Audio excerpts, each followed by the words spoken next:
right, we are here with one of our favorite Iron Tribe athletes, Commissioner Greg Sankey of the Southeastern Conference. And Greg, first of all, thanks for coming so early. It's not even 5 a.m., but that's a usual thing for you. So I know you fit this in your schedule and make it a part of your life, and I want to thank you for that. I want to ask you, first question, how did you find out about Iron Tribe Fitness? You had a genius marketing strategy of putting signs in the middle of the median on the street I drove on every day, and I was injured from a lot of running and walked in one day after seeing the street signs and just asked what was the deal. And so you come in here, you do the Iron Tribe 101. It was a match made in heaven, or at least that's what I'd like to think it was. I mean, talk about your journey. How long did it take for you to get it and love it like you do now? It was probably about 5 or 6 months when people started walking up to me and asked, have you lost weight? Literally, it was almost in a week consecutively that people would ask me that question. And it was probably the first transformation challenge where I would say I really got it. And so what do you love about Iron Tribe, aside from the results? What makes you love being a part of this brand, being an Iron Tribe athlete? You know, there's really not one thing that's been the motivation for me. I think several factors. You can come to the same place, generally see the same people. You develop a relationship with those people. There's a competitive aspect, not necessarily with everyone in the class, but at least with myself. And how did I perform? I think where Iron Tribe has done well, in my experience, compared to other gyms or opportunities, is the camaraderie that's developed around what we do here every day. As a fitness and nutrition guy at Iron Tribe, you didn't just start doing this here. You've been active really your whole life. Talk about a little bit of what you did before Iron Tribe from a fitness standpoint.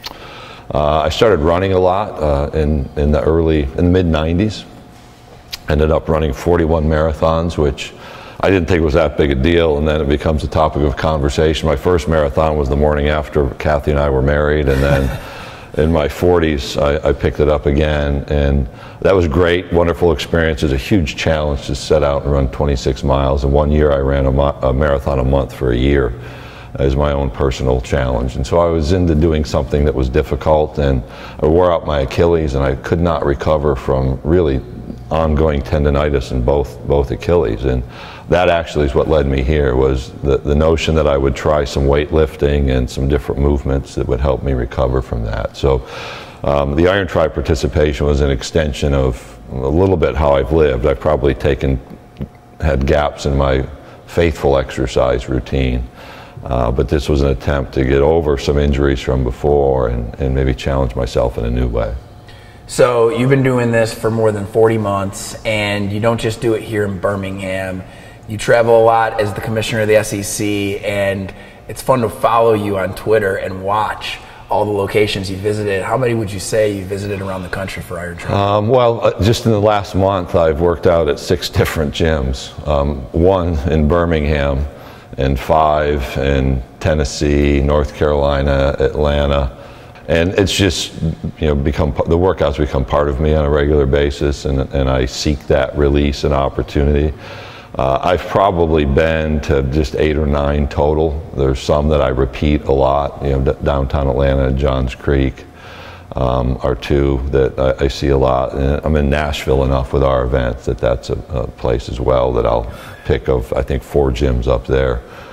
So Greg, as we close things, I just got to ask you, if there's people out there watching who think, I don't know if I can make a commitment to a program as intense as Iron Tribe, and it's going to require me to be at a class at least 3 days a week like Iron Tribe.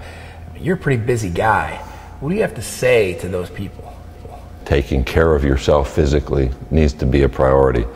The first step is simply walking in the door. I actually drove by this building about 6 times the day that I finally talked myself to actually walking inside. My wife took a year, said she couldn't do it. And I think what's important is to walk inside and make the effort to participate. It's hard. It can be hard at times, but you'll be amazed at what you can do.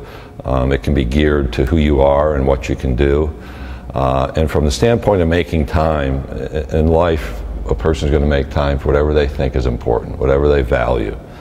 And I would observe there's plenty of time in a day. People just may have not discovered it all. And I never envisioned I'd be the guy waking up at 4:30 so I could work out at 5:15. But it's been 3 years. It's made me better. It launches me into my day. I get a victory before most people have had their first cup of coffee.